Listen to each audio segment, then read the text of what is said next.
Welcome to Balls and Brews. Cheers. All right.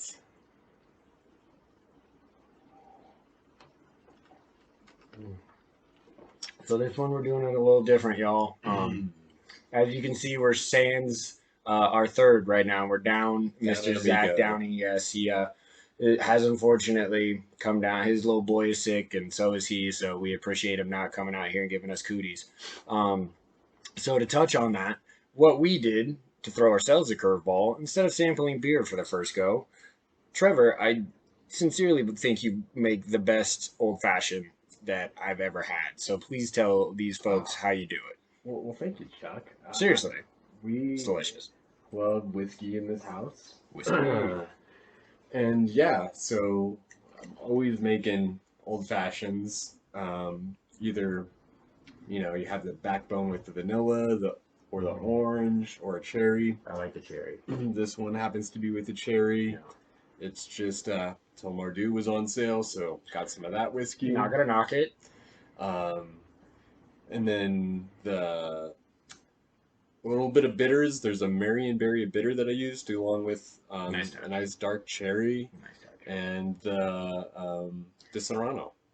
So yeah, that's all As it you is. can see, it's a beautiful color. This is On the it's- rocks. Yeah, absolutely. So, just a little different. So if we start slurring before the second segment, you'll understand why.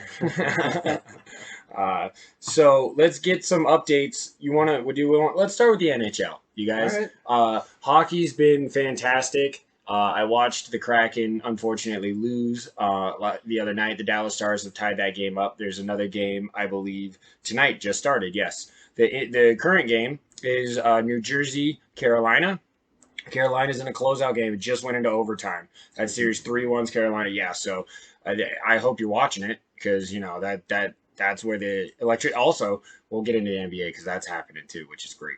So those two games are happening, and then on the other side, you have the Panthers finally giving up a game to the Maple Leafs. So that's 3-1. The Leafs got one last night, 3-1 Florida. I think that Florida will close that out, but it's nice to see Toronto try to do a little something for their fan base before they just roll over. And then the last one, it would be Downey's team, Edmonton, Vegas, and that is a 2-2 series as well. Edmonton came back. They looked lackluster the first couple of games, so that one has gotten competitive as well. So a lot of good hockey happening. Once again, for the casual fan, just check it out a little bit. Just the action is just so electric, and with everything on the line, guys are playing their asses off. It's such a fun, entertaining time. So, want to give us some NBA updates? Yeah, let's dive into the NBA. Absolutely. We got all the series tied at 3-2 at this time. Live right now is the Celtics 76ers on a close one. We almost didn't start this, guys, so we could finish that game. It is fucking good. Yes. So yeah, at the moment, the Celtics are back up. They were down a little bit ago. They're back up. It's been back and forth. It's 87-83 Nice. with about 3 minutes in the fourth to go. Okay. And then later tonight, we got the Nuggets and Suns playing. And The Nuggets can close it out, correct? yeah, they can close it out, but Murray is questionable with an illness, so he might not be playing tonight. That's such a general injury. I guess that's what it is. It is probably an illness. But what the fuck is Check it? down our man He tonight. got that food poisoning. He drank a little too hard last night. I don't know. Illness. I got an illness. Licensed to no. Don't sue me, Beastie. Okay, so what's going on in the other series? Yeah, Those are and- 3-2 as well.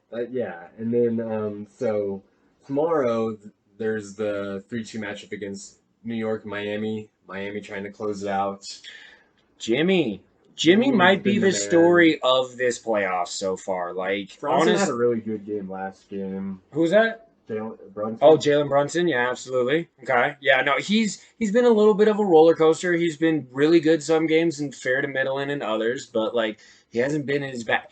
He hasn't been as consistently bad. Boston fans, listen to me here. Jason Tatum has been bad in this series. He has not passed the eye test. Every time he's got the ball, he's either missing a shot or turning the ball over, or like sometimes he'll get to the foul line and make a couple from the stripe. I know I'm getting off topic, but I feel like, we're still NBA, so it counts. But Jalen Brunson, when he plays at his level, he has elevated himself. I wouldn't put him in superstar level, but star for sure, right? Like on the come on. He's been the points for that team. Well, yeah, because Randall they're hasn't done much. calling for his head. Stephen A is calling for his head. Like, I don't know if you want to put that out there so vigorously, right? Like, especially when you're a respected name in the sport and in the field. Like, I feel like that's lobbying. We all know you're a Knicks fan, Stephen A. Blah blah blah. But like, god damn. Of course, it's gonna have a little stronger passion for that team. Sure.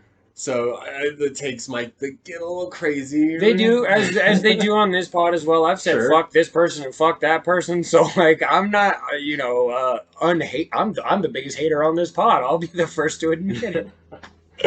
Oh goodness. But yeah, love the way Butler's playing. Like that's the reason I picked this Heat after they beat Milwaukee. I think he's the story of the playoffs right now. Every other series, you were kind of like, okay, like it's going to be competitive. These are the teams. Nobody saw Miami.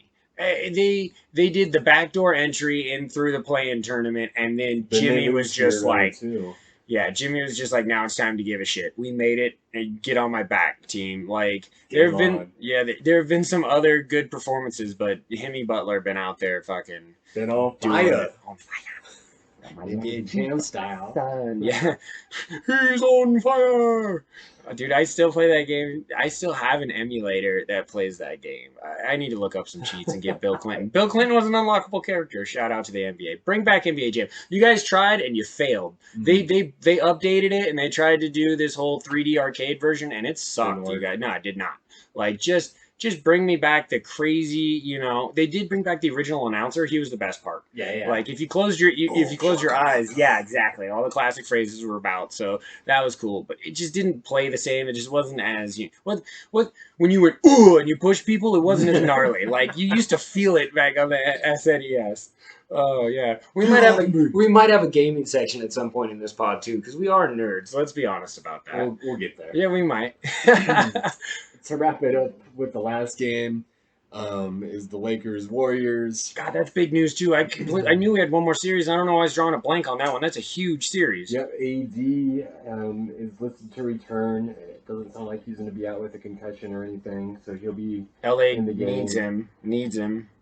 Man, surprisingly though, it hasn't come down on him as much as I thought. Their bench play, they've really shown to be more of a team than I thought they were. Lonnie Walker was amazing in the fourth quarter the other night. Like, it was so impressive. He went LeBron. He did what LeBron needed to do. Like, he put up 15 points in the fourth quarter. Yeah. The Warriors put up 2 more than that as a team, 17. So they've definitely been getting more from their bench, surprisingly. Well, I think, especially at home, role players always play better. That is tradition. You more or less bank on that. That's why it's ebbs and flows. That's why home court matters. When you have people cheering for you versus booing for you, when it's that close, like, I know the NFL, there's huge fan bases and there's a lot of people, but like the upper stands don't start for many feet away from the players. When you're looking at an NBA court, dude, you're as close as you and I to the player. Like, if you can literally have 1 seat over and you're on the bench of the whatever team you're at if you have enough money. Like, that's how close you can get. So you really feel the fans, good or bad. So you got to turn that shit off when you on the road, or use it to your advantage. That's a huge thing too. And honestly, I thought the Lakers might close us out last game. Sure, they should have. They should have tried to, instead of, since they had the lead. It's like, it's fine. Like, take the day off. Well, it's yeah, okay, I heard. rest. Yeah, it was Green. Boo. Yeah. Shit take. No. It Closeout was. games are always the hardest. No, you have your boot on their neck. You stomp. You keep stomping. Like, come on, dude. Like, you never want to give your opponent that believability. Right, exactly. I'm 100% with you, because there was talk about, we'll rest LeBron and AD. They could use it. They haven't been good back-to-back games. Well, more AD than LeBron, Sure. as far as that's concerned. But it's just, it makes a lot more sense to me that you don't give the other team a chance to start seeing the ball go through the hoop, because that can change Absolutely, once you everything. build inspiration and momentum, you're like, well, fuck it, we can do it. We can do this. We can do this. When it goes from, oh fuck, man, we're really struggling here, to like, hey, we got this one. We can keep pushing forward. We got it. Like it's just one game at a time, right? Like you do not want to give that faith. Like 3-1 is really hard to come back from, because they might. But Game 7, remember this: if they win Game 6, if the Warriors win Game 6, they set themselves up for a home game in Game 7. So if you're LA, you don't take that night off. Absolutely not. Absolutely not. You don't. This is the playoffs. This is what you. This is why you're here. Like Jimmy's got it right.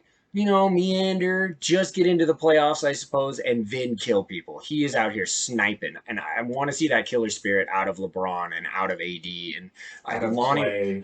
Maybe Where, Jason Poole can show where up. has Clay been? Well, Jordan Poole and the chemistry there is off. Yes. There is something deeper than just on the court issues. It looks like every time they go to their bench, he's like isolated and they're not having good conversations. And I think Jordan Poole has worked his way out of the support system in Golden State, because that's such a team-based team. That's such a family. Like you feel like And that's what the reporting's been, is he has kind of separated himself. And of bad course, move. Bad people move. put that back on maybe the incident at the beginning of the season with him and Draymond, or maybe with him getting paid. A correlation, who knows? Probably a little A, little B right there. That sounds like it could be, obviously when you're getting in fights with teammates, that's never good. No matter whose fault or why any of that reason, you should never be swinging on a teammate. And yeah, the way, I mean, if the Warriors could win next game, I like them in Game 7. Sure. But I don't expect them to win next Really? game. Okay, so if you were a betting man, you would take the Lakers. I would. I mean, my rooting interest isn't going to change. No, of course, no, yeah. Come on, no, I 100%. understand that. Let's No, go 7 games and win the series. right, which is why you'd But bet I with would your not head. bet on that. Right, you'd bet with your head, not with your heart, for sure. You Yeah. have to. Like, you can be the biggest homer, but don't go out and put money on it. Holy shit! Like, just I mean, sometimes you can bet the odds, whatever. I suppose, did but make some bets. We'll probably get into yes, that but later. I We'll get into that don't later. mind these. That's true. We did talk about these. I think that we could touch on them during our NFL segment. Yeah, But that's where I was gonna go. yeah, absolutely. I think that the way that you did it, he did season long bets, you guys. So like it's not a game, right? Like you have the possibility. I'll do a parlay with a couple teams a week, but Sure. I like to do some season bets too. So Right. But though, do you parlay the Niners? Like do you ever bet on the Niners? I do at times, probably. I couldn't do that, man. Yeah, I couldn't do that, because if I'm putting money on the Hawks for one specific game, I don't mind if I shake your hand and say $20 Niners Seahawks winner take all kind of thing, right? Like I Sure. love those kind of bets, but like We'll have our over friendly unders, wagers. yeah, but like an over under, or like a laying points, taking points, the spread, trying to count the spread. I just don't like worrying about that. I just want to root for a Seahawks route every game. Like, Well, I'm definitely rooting that way. I feel like at the beginning of the season, though, the odds makers, the teams have changed. So sure. I think that's your best opportunity if you have an early read on a team. There's far less known about what a team is going to look like in the upcoming season, rather than making an in-season bet where you have sample sizes. I totally agree with that. The NFL, well, a lot of sports are like this these days, but the NFL very much, since it's a 53-man roster, 70, because you had 70 with the practice squad, 53 active, and then you dress 47, 46, 47. Anyway, it's weird. But anyways, like 53-man roster, like, and of those 53 men, you could change 20 of them in a season, 25 of them. Like, that's a pretty decently high turnover, but like it has been known to happen. Sometimes teams are just like, what? Who went where? What? Like, how did that happen? When did he get here? Stopped in for a cup of coffee. I mean, sometimes that's enough. Who's going to pay? I mean, it's about the specific year. If you're coming off a big year or a bad year, what your equity in the league is. If you got a coach that works on a certain team that's looking for your position, there's a lot of things that dictate how rosters are shaped in the NFL. And I love roster shaping. That is one of my favorite things, though, is like watching those last 10 to 15 dudes make your team, because you always do have the top 20, 25. Like, essentially your starters, right? Like, those, unless, like, rookies are going to make the team in theory outside of, like, maybe 6th or 7th rounders. Like, rookies are pretty much guaranteed to make the team. Yeah, 6th or 7th rounders, probably a practice squad guy. More than likely, more than likely. But you're drafted in the 1st and 2nd round for starters or second, line guys, like guys that can come in and make a difference for sure. So I don't even know where I was going with that point, to be fair. More whiskey? More whiskey. You gotta catch up, bro. That's true. I'm drinking light. Yeah, we got more segments coming up. Gotta get there so we can crack that beer. Yeah, okay. I do see. Yeah, no, we do. It's called Balls and Brews, for God's sake, and we're drinking an old fashioned. They're delicious, by the way. They're delicious. You do have here on your notes Purdy on track to come back for training camp. Yep, I heard that today. So that is good news for the Niners. That's a homer note, but we give shout out, we give loves to those that we appreciate around here. So I hope is on notice. I hope that Purdy was such a great story last year. I really hope he comes back. And I hate to say this because he's a Niner and it could very much impact the Seahawks in a general statement, but I do wish him to be successful. Seems like a good guy, seems humble, but he's like been put on this like crazy position to like seize the NFL by its fucking ball sack. Like, I really think that there's like a good story there, and he just seems like a relatable. He looks like he's 12, bro. He looks like he just graduated high school. Like, the kid is so young, right? Like, that was the bet I wanted to make, but I didn't. Was Purdy putting money on the Niners quarterback, whoever that may be, because I think they're in a really good position to exceed with the team around them. Is it true that he is, or that Lance is currently tabbed as QB3? Is Darnold in front of him right now on the depth chart that technically doesn't exist because you can't really build one? I mean, you can build one, but like it doesn't really matter right now, right? Like, yeah, like okay, going. Yeah, okay, and then like Darnold shouldn't see the field. That is an insurance play. I understand that because technically he's still, what, like 27, 26, 20? He's young. Like, yeah, I think he's like 25. Okay, so that's 26. What I'm saying. Yeah, because he came out at like 22. He's got to be 26. Yeah, he came out at like 21, 22. So, like, he's still, that whole room is young, dude. Like, whether you just got to find some success in it, I suppose. But, like. Yeah, and that's what's given me confidence in my team this season is we have.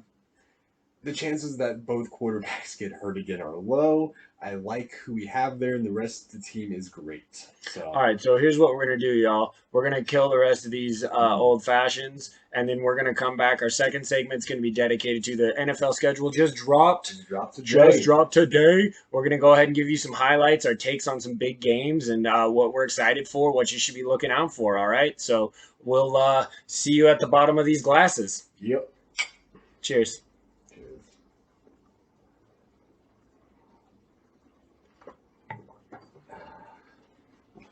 That was good, bro.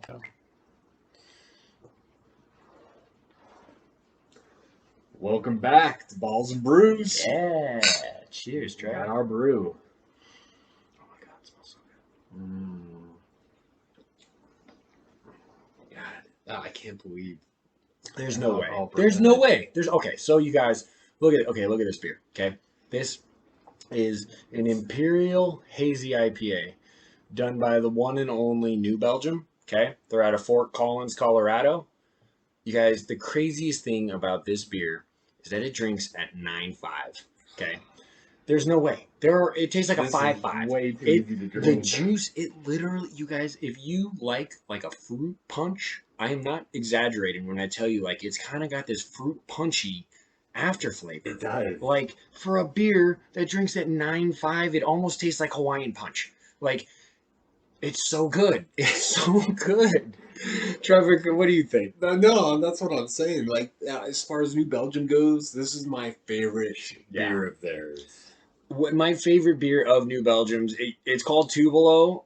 It was a seasonal. I've had that too. Oh my God, a handful of winters ago, multiple winters ago, and they bring it back every so often. But it's not a flagship, so you can't really track it down every year. But Tubalo. But yeah, this thing, shout out Yeah, beer. I can't even believe it. No, the fact that it drinks at 9.5, you guys, seriously, just go try it. If you like beer, I recommend this one to the nth degree, just because you're not going to taste a 9.5 this good. Yeah, You're just not. Very fruity, not overly hoppy, easy to drink. It's powerful. It's as a far as little, alcohol. it's a little hot on the mouth at first because of that 9.5, but like nothing on that back end that's going to make you like, Oh, no. like no barrel age to it, nothing like that. So, definitely great beer. Fantastic beer. It's one we've had several times. That's why we speak so highly of it. But like we had it in the fridge and we figured we'd share it with you guys as well. So, and also we want to keep the ABV high apparently tonight because we're already on that Manhattan line. You So, enjoy it. yeah, absolutely. All right, so I'm going to give you some hockey updates real quick, everybody. My Kraken are already down 2-0 in the first period. 4 minutes left. A lot of time left. A lot of time left. Sure, it's game of swings, game of runs, but you know. We'll see what happens in the upcoming periods. And then the final, Carolina closes out their series against the New Jersey Devils 4-1. So they're on to the conference finals, which I don't know much about hockey, but I'm pretty sure Carolina doesn't regularly visit this deep of the playoffs. So, you know, good for you, Canes. Like, it's good to see a little parity and somebody, you know, different, somebody other than the Tampa Bay Rays or, you know, Yeah, I mean, Lightning. God, I watch that every week. I'm sorry, real Lightning. They got to be somewhat of a favorite now, though. I think their odds have increased greatly, I don't especially know after if beating Boston. But no, that was the Panthers. See, I was going to say, right. yeah, right, no, yeah. So if Florida is probably going to end up beating the Maple Leafs, yeah, they're going to be favored going in for sure. Yeah. Sorry, Matt Thomas, because he's a Jersey fan. Hey man, you know you fan. can't win every year, bro. Sometimes you can't win any year. Talk to certain franchises. Like it's tough. Getting a chip is tough in any sport, man. When you get one, you got to celebrate it. Like you only come across okay. The Warriors have had a run, so you've been able to celebrate those. The Giants had a run, so you were able to celebrate those. It's but been good. You ain't seen a Niner chip in how long?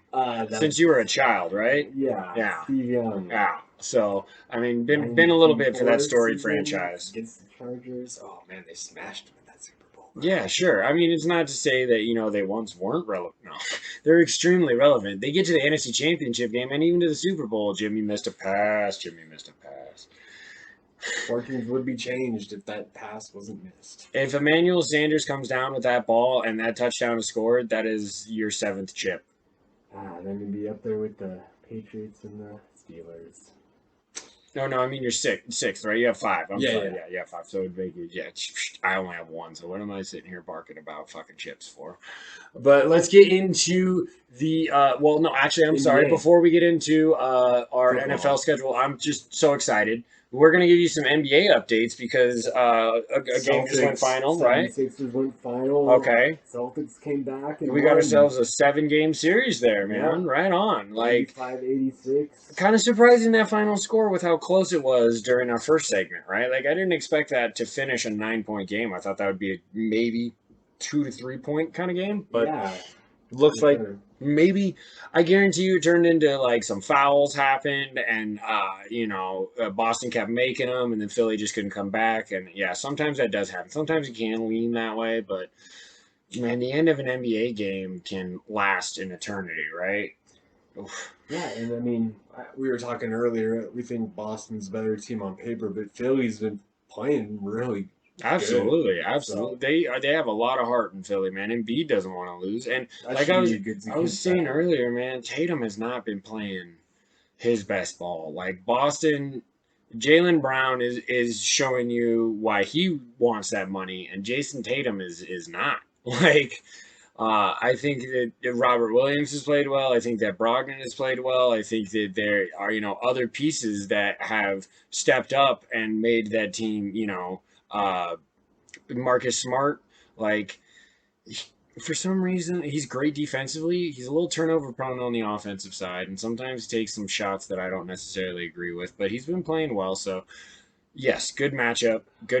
You want Embiid 100%. You want that series deserves Game 7. It really does. So that is good. And then an update for the other game that has started. The Nuggets are up 3 points, 17-14, with 6:34 in the first. Against the Suns. Yep. The four-man Suns. That's all they got. Well, they're down to 2. Oofa. That's right. Chris Paul and Ayton are out, so it is just the Booker and KD show. What happened to Eden? He had a rib injury last game. Okay. So, well, it's. Do you think? This is a question. Do you think NBA players are soft? Do you think Ayton might have been able to go? yeah, I think as far as sports goes, NBA is the softest when it comes to players. I mean, well, certain players, right? Like sometimes you hear the list of injuries that some motherfuckers run through. Sure, those players that push through injuries, But you got it's your Michael and crazy your to me. Kobe, and Right, those kind of exactly, players. You got to have that mentality. And to be honest, I a lot don't of think the Ayton newer has it. generation, Specifically, is I'm missing talking that about mentality. Ayton. I just don't think he does. Like, I've never seen that killer mentality out of him. Like, he's not a bad player, but he's not great. Like, he's not that, like, he was the first overall in his class, and he's not a generational talent by any means. Zion, get fucking back on the court. Anyways, that's it. I think that okay. So that's 3-2 Denver. So they, in theory, should close tonight. With that lineup out there, they should close that Well, tonight. with Murray being out, though, I mean, it might be... Yeah, but Murray's not. He can be a scorer, but he's not necessarily a huge scorer, right? Like I still think he's the guy they look to, other than Jokic, maybe the that's Joker. probably true. Yeah, I mean Porter Jr. can put up some points. He can. He's a Aaron good Gordon has been playing pretty well down there in Denver. Like they still have some good pieces outside of Murray, but Murray probably is going to give you 20, 25. That's hard to replace. Like for the guys that Phoenix is missing, you're maybe missing 40 points give or take between Paul will probably put up 20, 25, and Ayton will give you 10 to 15. He's really not a scorer. He's a rebounder. You're going to miss the rebound, the length. You always miss length. Whenever, a 7-footer goes down, you're always going to miss that. Whether he brings offensive production or not is a different value. But I think I'll state it right now. I think the Nuggets should and will close this out tonight. Yeah. I mean, that's a lot to put on the backs of KD and Booker. A lot. But, I mean, they're good enough. Booker's been insane. Also, sure, he has been one of the highest rated players in this NBA playoffs this year. Also, if you're a role player, the time is now. Yep. They're going to be forced to play you. Go out there and fucking do something, dude. Like, don't be afraid to take a shot. Don't be afraid to take an extra dribble. Make that pass. Get their looks. You're gonna, yeah, exactly. They're gonna be double and tripling KD for sure. But yeah, absolutely. Why wouldn't you isolate the two heads of the monster and you let everybody else try to beat you? You let everybody else have their shots, but you just beat the hell out of KD and Booker. And yeah, exactly. So Jokic is great on defensive. Well, not great. That's not true. He's not defensive pretty much at all. But he'll be good enough, I suppose, to get this one. Porter Jr. is a good defensive player. I'll give him that. So there's your NBA and NHL updates. Let's go ahead and slide into the great news of today, the NFL schedule release, right? Like, oh yeah. Let's be honest about it. This podcast covers a lot of different sports, and by a lot, I mean like 3 or 4. But we are a dedicated football fan base. Obviously, if you've listened to any of our material, yeah, it's without question that we bleed football in this pod. Yeah, for sure. We could just be isolated, but we like all sports, so we like to give shouts. But you guys, the season this year opens with kind of a shocker. We knew it would be KC because they're defending champs, but you know who they're playing?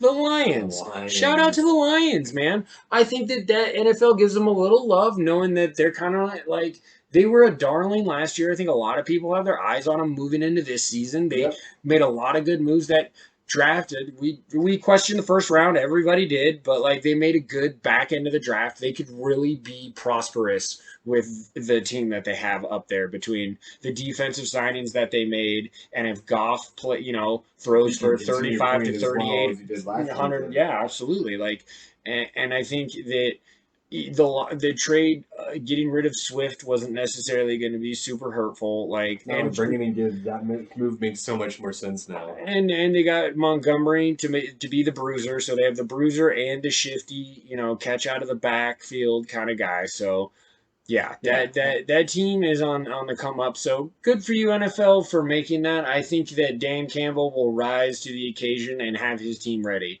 Like, I think that first game is so great because now, as a team, you have 4 months to prepare for one squad. We got Mahomes. Yeah. We got Mahomes. You put his film on from sunup to sundown, and you make those guys watch it till their eyes bleed, and then they come back the next day and do it again because that man is a monster.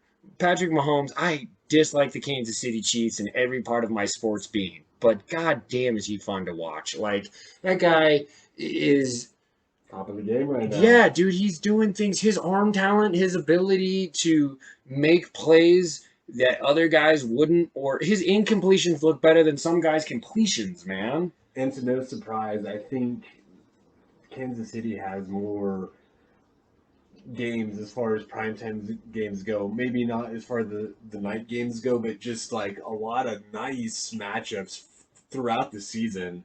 They're going to be a team, of course, that's going to draw a lot of eyes. Well, yeah, it's funny, they were kind of people were skeptical of the Chiefs. They lost Tyreek Hill. What's Mahomes going to do without his number one? Like, are they going to be the same? They go out and win a Super Bowl. Yeah. Right? Like, I mean, the Patrick AFC Mahomes is that man. the AFC is loaded That's right now. So, I mean, if you're looking at it from that perspective, he came out of the toughest conference, and then the Eagles were great in that Super Bowl. It was a field goal, and Hurts played a hell of a game. Without that holding call, you can debate it in the comments if you want. Please do. The engagement wouldn't be terrible, but that holding call is just something that's hard to swallow. Do you throw that flag right there?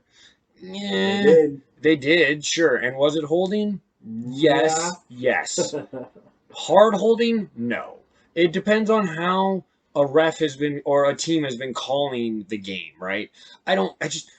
If I'm that ref at that moment, I'm holding that flag. I am. I'm not making it about me. I'm just not. Like, I don't want to be the talk of, oh man, that guy threw that flag right there, right? Like, unless it's egregious. The robbery that happened between the Saints and the Rams that changed the rules for the next year, that's different. That's fucking blatant. That guy smoked that dude by like 2.5 yards. Like, well, that's where we see most of the rule changes too, is after the playoffs and something like that. Because it's so drastic, right? Exactly. Yeah. It's got to be the knee-jerk, immediate reaction. Oh, we have to do something about this. 100%. The NFL unfortunately tries to, react instead of predict, and it wasn't the worst call. It's just unfortunate that it happened at the time that it did, and the impact and how close it got Kansas City. Got them the first down when it would have been a fourth. That it flipped the script. They got to chew out the clock and kick that field goal and walk out of there. Let's talk some more about Kansas City, though, since we're all on them right now. I guess so. I'd be talking about them. There's 5 international games. They have one of them against Miami. You can call that a Tyreek revenge game. Possibly. Yes.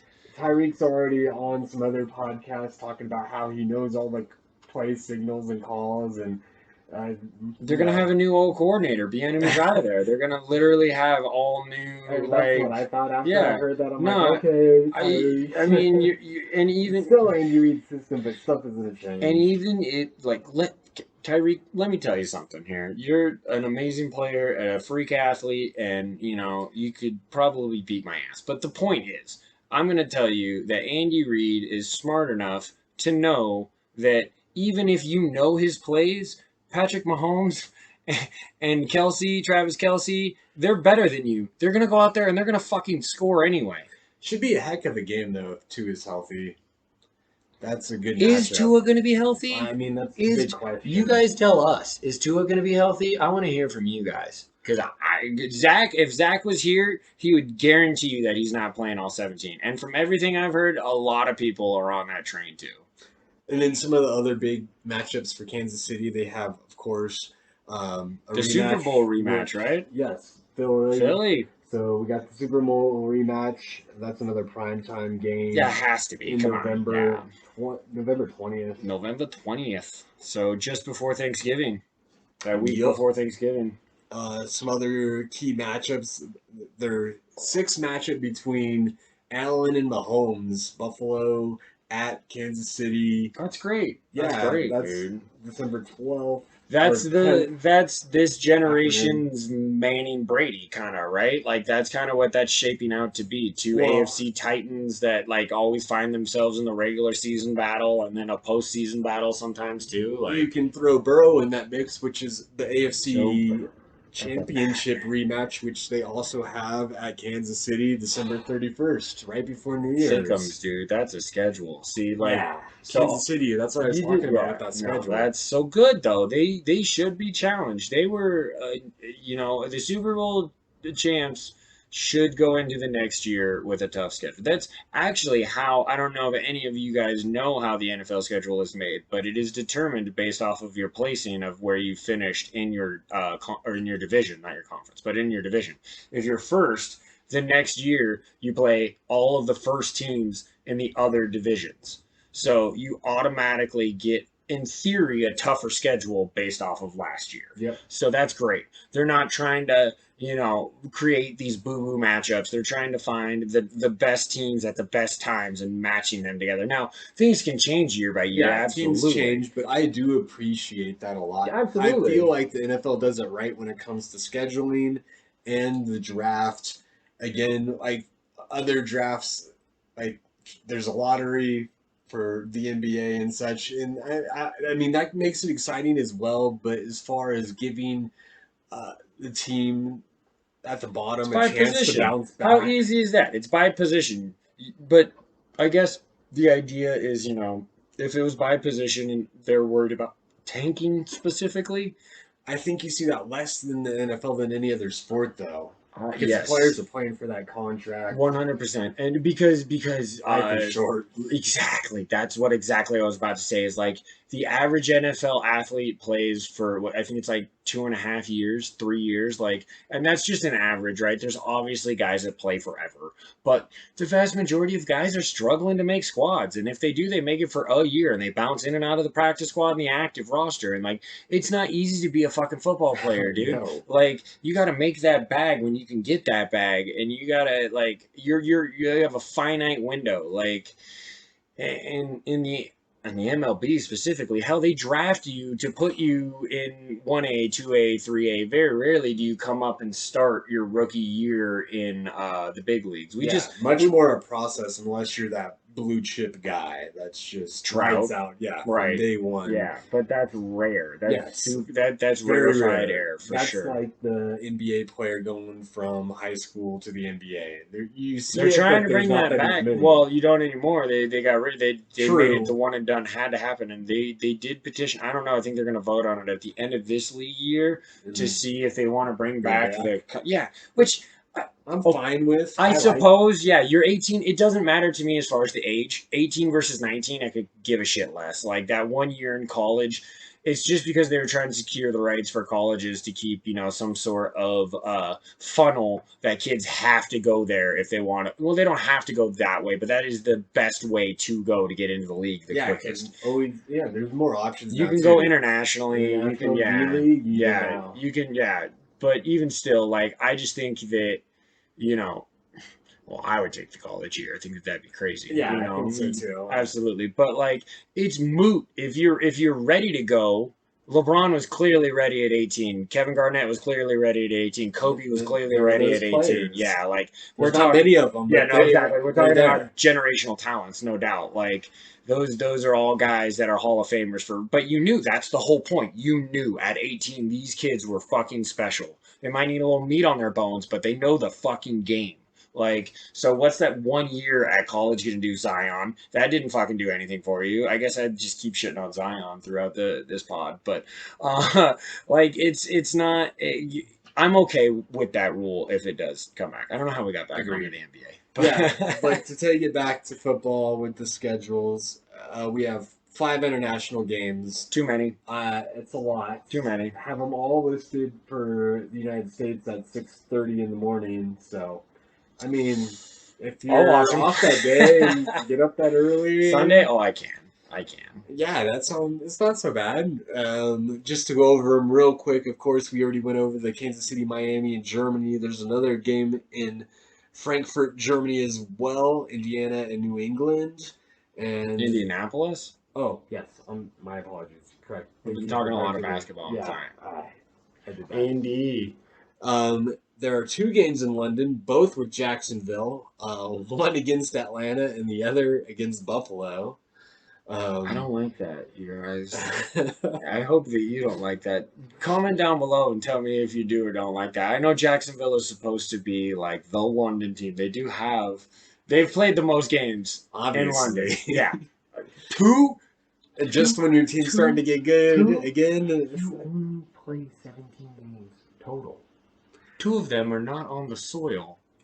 So maybe that cancels out the home and away. I would It hope. does. It has to do one. It has to do one in the other. You can't take 2 home. Oh, dude, if it's 2 home games, I would riot. I would riot. Like, you better give me season tickets for that. How dare you? Like, preposterous. But okay. And then okay, real quick. I do want to say Okay. I don't mind international games. I don't want you to Grow think. the sport. We're about that. Yeah, but like, do five in like multiple different areas, and also like 2 for the same team in Jacksonville and London. That to me is too much. Well, That's you gotta where really I don't like it. hope that it does. inspire more international growth. I mean, we have the XFL starting up as another way for players to get into This is the gonna NFL. sound so bad. It's gonna sound so bad. It's gonna sound exclusionary and All right. gatekeeper. Let's hear it. Do we need the international fan base? We don't. The NFL makes don't. billions statewide.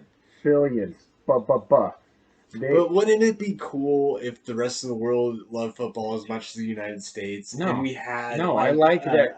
Olympics like basketball does. I like that we're superior and that we have this game that we can It's beat just you our at. own. It You is. like having it to ourselves. I do. mean, I do. It's greedy, you guys. No, I get it. I honestly, it doesn't bother me. No, not really. It doesn't bother me because I don't live in Seattle. And I don't have season tickets. If I had season tickets and there were 2 games every year of my season that were not where they're supposed to be, then I would be really pissed. I guess I'm speaking from that perspective. Like Alright. where I sit now, I watch all my games from TV. I don't travel and watch games in person anyways, you guys. So like every now and again I'll catch a game. We're in Reno, so I like to go down to Levi to catch the we might Seahawks. catch a game. It's this super season easy to there. catch the Seahawks Niners game down there. That's just a trip over the hill. But outside of that, flying around and doing all that kind of shit would be great. But like, we don't live that lifestyle yet. So, sponsors, wherever you are, if you could, hop on this board with We'll us. do it. We'll do it. Absolutely. We will push your product. We're pushing P around here. Cheers. Dude. All right, before we get into our teams, though, to touch on that last international game, Baltimore and Tennessee and Tottenham. Okay, so England, but that's a weird matchup out there. It's a weird matchup. Those are 2 teams that they don't have any real beef with each other necessarily. They might have 2 similar play styles moving forward with the quarterbacks that they have. Okay, so what you think Levis is gonna? You think he's gonna overtake Tannehill this year? Do a little sidebar conversation here. You think Levis is gonna be the starter at some point this year, I think barring injury? Let's say both are healthy, because injury changes everything, right? Yeah, Let's not go that That's route. always a possibility, Sure. especially with Tannehill, because he's had that in his past. His lower half has not been the healthiest for sure. But I do think that we see Levis at least at the end of the season. I think so. Good or bad? Good or bad. So I don't I was really gonna say, because if expect Tannehill Tennessee to be leading Good. the South. So that's part of my. Jacksonville, is that who you got in the South? I do.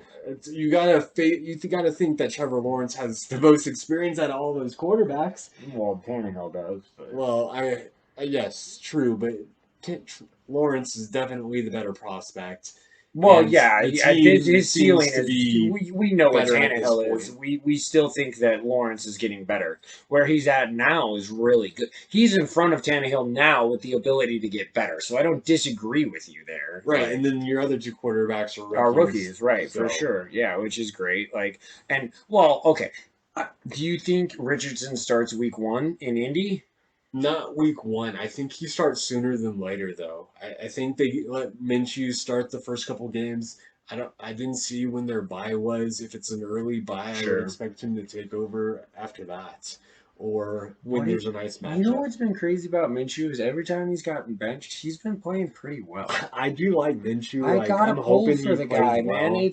It bums me out to see that a guy who's been pretty fucking successful as a starter, dude. If you look at his stats and his win losses, it's like, why isn't this guy getting his shot? It's a lot like Heineke. I know that he doesn't Yeah. necessarily look like the part. dude. They're smaller guys, but you just drafted Bryce Young first overall. He's 185 pounds soaking wet. Now, in humanness, that's not a small human. I weigh about 185 pounds. I don't feel like a small human, but Wanna be. in relation to Jordan Davis, in relation to Fletcher Cox, like these guys are 300 and 320 pounds athletic, and they're gonna land on you. They're gonna kill you. That's their job. They get paid to track you down. I mean, that's part of why football is my favorite sport. Is I think they have the most diverse. Oh, athletes 100%. and 100%. The most athletic athletes. Both of those statements are true. You have the 1% of the 1%ers of athletes in the NFL. If you look at their quick twitch movements and their reflexes, and like, it is insane. Like, A man that big to run that fast. I and move understand. that way. I understand that they Oh, literally a normal play lasts 5 seconds, right? That doesn't sound like a lot. It's quick. When you are 100%, especially if you're an offensive lineman or defensive lineman and you're up against a human just smashing like aggressive as hard as you can for those moments, like that shit it just is debilitating. Like you have to be so advanced in your movements, and like, yeah, athletes in the NFL are second to none. There's some great fucking athletes in all sports. Hockey's got some fucking killer athletes. That's another animal right there. Absolutely, I for sure. respect all the hockey players for everything they play through. Those guys. And on skates, no less, yes. man. God damn, like they are all over the place with blades on their feet. Like yeah. I mean, I would say there are amazing athletes in baseball too. Their athletics are they're just different. They have to be different in the way that they perform their athletic movements. It doesn't look like much, but it's not an easy game. Oh no. It's really fucking not.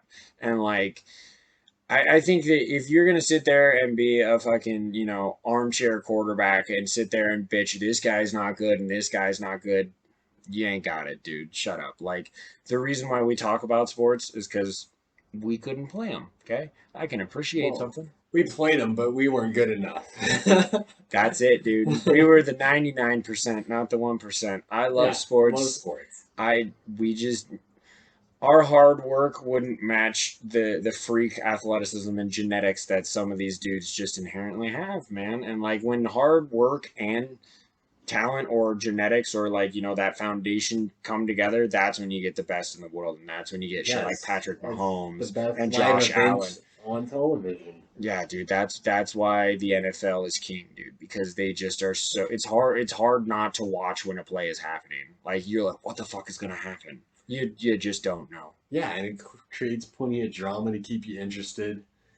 Dude, so what are some of these other dramatic matchups that we're looking at here, dude? Well, let's keep going. Let's touch on some of the holiday games. We got 3 on Thanksgiving and 3 on Christmas and a Black Friday. Yes, for the first time. What is it? Because it's Amazon. You know how cheesy that is? Do you know how cheesy that sounds to me? I mean, are you when I read that, no, it's look, dude, I'm gonna eat it up. I can bitch about my consumerism. I'm still gonna consume, but like a Black Friday game on Amazon. All right, so the Black Friday game, Miami at the New York Jets. Why are the New York Jets getting so many games? I can only wonder. Aaron Rodgers. I mean, come on. No, dude, you're going from number 12 to number 8, going back to my college number. I need something different. I've never felt so good in my life. I need more darkness. I mean, I'm That's not what I gonna feel like. lie. I'm probably gonna watch more Jets football this season than usual. If Rodgers is 80% of himself with the staff that they had last year and the team that they're putting together this year, Yeah. the Jets could absolutely make some noise.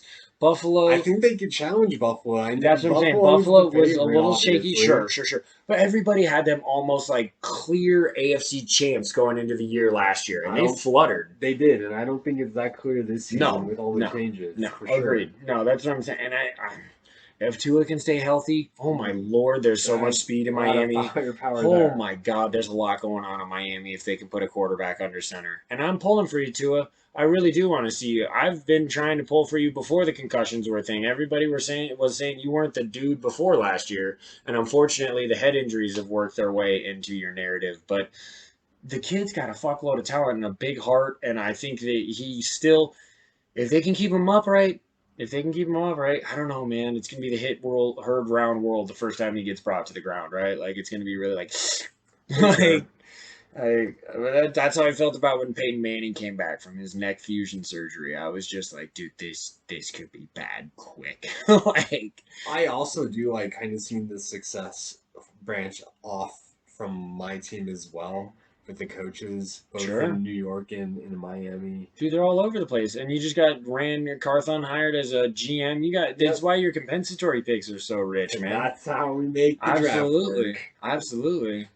One game I do want to give a shout out to, as we were kind of giving the Bills. The Bills and Cincy do play again. That was the matchup where, unfortunately, DeMar Hamlin had his very unfortunate moment. I don't know what you inherently can call it, because if you watch the highlight, it didn't look like it was anything, outside the norm. But thank God he's made a full recovery from what they've said. Yeah. It could have been, yes, the cardiac arrest, dude. But he has made a comeback. I wonder how the NFL handles that game. I wonder.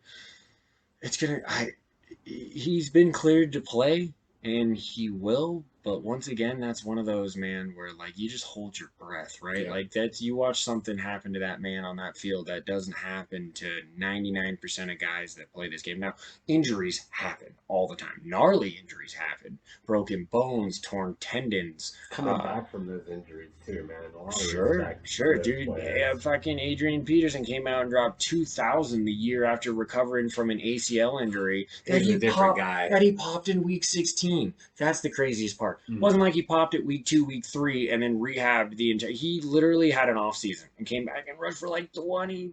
God, it was like 2026. It was insane. Adrian Peterson's another beast for sure. But we're rambling again a little bit. I like to ramble. Yeah, no problem. Especially today, since We got to fill in Zach's time. Yeah. We miss you, Downey. We miss you. But for Thanksgiving, again, 3 games going Always, on. yeah. They've now that's built that into the schedule. Let's get them. All right, so the first game of the day, Green Bay and Detroit, classic Absolutely classic matchup for sure. Good call, NFL. I can watch that. And then another classic matchup with the afternoon game, Washington at Dallas. Oh, come on, let's call them the Redskins for this one. It's Cowboys and Indians, you guys. I'm sorry, you can call me un-PC or whatever. We'll see what they're called with the new ownership. Maybe the name changes again. Dude, thank God they sold. Dan Snyder was a piece of shit. Yes, so glad to be past that man. Yeah, for real, dude. NFL finally. He doesn't deserve all the money he just got. $6 billion, dude. I'm sure it'll be in installments, but god damn. And then to touch on the nightcap, we Let's got go. the Niners and the Seahawks, baby. Oh, yes. That's nuts. I'm not going to leave you hanging. I'm sorry I was flexing on it, but Yeah. goddamn, that is so good. It's going to be nice having that holiday evening game. Ooh.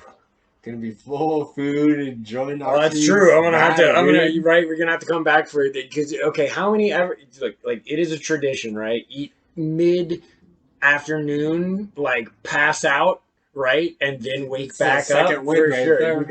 We're gonna second win for that game. I'm gonna have to. Like, there's no way. Like those games. Okay, we were 0 for 3 last year. We got our shit pushed in by the Niners on pretty much every time we played you guys last year. So But it's a great matchup. It really is. Like the last 20 years between the Seahawks and the Niners have been really good matchups. It's swung actually more of Seattle's way overall if you look at it. The last 5 years have The run obviously that they been. had with Russell and the Legion of Boom is just We were killing the league, so we were definitely destroying the division as well. Yeah, it's Like, been some great division play though. oh yeah, no, that I would say consistently that is the best matchup in our division. Like On occasion. the Rams have only been really relevant since the McVay era. Before that, like the Jeff Fisher era, the Mike Martz era, they did have the greatest show Martz on was turf. good. Early Martz. Yeah. Like, but and then the Cardinals, it's weird, man. They had that little peak where they went to the Super Bowl with Kurt Warner, but Yep. historically they're not, After he did that for St. Louis. yeah. Well, he won the chip in St. Louis, and he couldn't get over the hump in Arizona. Almost I did. wanted He was right I wanted there. Fitzgerald to get that ring, bro. I loved I me didn't some want the Steelers to Fitzgerald. get that championship either, man. Getting that Yeah, extra no, one on top of my team. I feel that. I feel that. But They don't no, need no more. I just was pulling for Fitzgerald, dude. Another guy that, like, just yeah, definitely. stayed his a whole great- year one of the or his greats. whole career in Arizona, took team friendly deals, wanted to do it the right way, had an amazing career. The man, okay, this is one of my favorite stats of all time. Are you ready for this? I'm ready. The man had more career tackles than career passes dropped as a wide receiver. Let that sink in, okay? Okay? He played with so many bad quarterbacks that he had more tackles because of interceptions than dropped balls.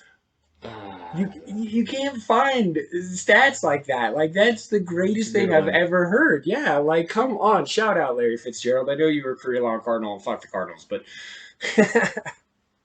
all right. Let's keep going. We're pushing forward. We keep. I like these side chapters. Yeah, we're good. And let's move on to Christmas though, because we got another three. We got games. 3 on Christmas, y'all. 3 on Which Christmas. is crazy. So what's the NBA gonna do then? That's notoriously an NBA day, right? Like it was. I Now guess the so. NBA The NFL NFL is stealing it after sit that COVID down. period. They're like, we'll pay this too. Sit down, young sir. Well, let us show you how it's done. Because let's be fair, the NBA to be fair, the NBA is kind of just starting at that time. It's a different part of the season for sure. The NFL is going to pull that in because of the playoff push. Yeah, playoff push. Love that playoff push. So yeah, it's open Christmas Day. We have the Kansas City Chiefs at the Raiders. Classic AFC West. Yeah, classic. I wish battle. Downey was here to give his shit. There's a lost take. No, I don't. Maybe we'll get some beginning of the next pod. Maybe we'll throw it to him for everything that he missed. Maybe Raiders touch on the Raiders for no. Have a ZD catch up. I think that look, those two teams. That's one of those games. Look, division games are always hard to call. They just are. Teams know each other when you see each other better than anybody else. Two times every year. You should know that team at least as much as you're going to know any team. Yeah. So those two teams have a pure dislike for each other. Hatred is the word that I would use, but I don't like the word hate. So I'm going to say disdain. A pure disdain. Those two fan bases are like oil and water, dude. They do not even close. Like, I think that Kansas City is going to pop that game. I don't see any reason. More than likely. That's how it looks from right now, at least. We'll see what changes happen. I'm so curious to see. Everybody says that Garoppolo was basically like a side shift from Carr. You didn't upgrade, you didn't downgrade, you just kind of moved over. So I don't think. I mean, you can say what you want about the teams Jimmy has been on and when he's been starting, but his record shows wins, man. A lot of them. Like, a lot more than any other Raiders quarterback has done in a long fucking time. Well, so the reporting, too, is just that even though he's probably the prettiest man in football, I mean, I'm not going to lie, the team seems to like him. He seems to get along with everybody he did it, at least on the Niners roster. And it just seems like he's that guy that you can rally around. Why not? He's a good locker room guy There- from everything and that's been reported. That is almost irreplaceable. Talent means a fucking lot, right? It does. And there has to be a talent-wise, team maybe he's chemistry. close to Carr. I would I don't know. I guess it depends, because when you bring it into the aspect of like a professional sports team, like you might want to take somebody who is a better athlete over than somebody that you get along with. But if you can't get your mentals right because some dude on if the vibe is right, you're gonna play better as a team, right? Like, yeah, he seems to be a leader, and that helps. 100%. It makes up for the lack of talent in some areas. I think that he has seen it. The man has had a very odd career, if you think True. about his arc and the way that it has all gone from like back up to Brady. Right, back up to Brady, like, and then let's not lie about it. The reports were that Belichick wanted to keep Garoppolo and trade Brady back when all of that broke. But Kraft came in and said, absolutely not. This is my golden boy. We signed Brady and we dished Garoppolo, and the Niners were obviously the benefactor of that. But like, then he goes to San Francisco to be the dude, and he gets on a team that is building and then built. Yeah, literally by his second year, you guys were powerhouses for sure.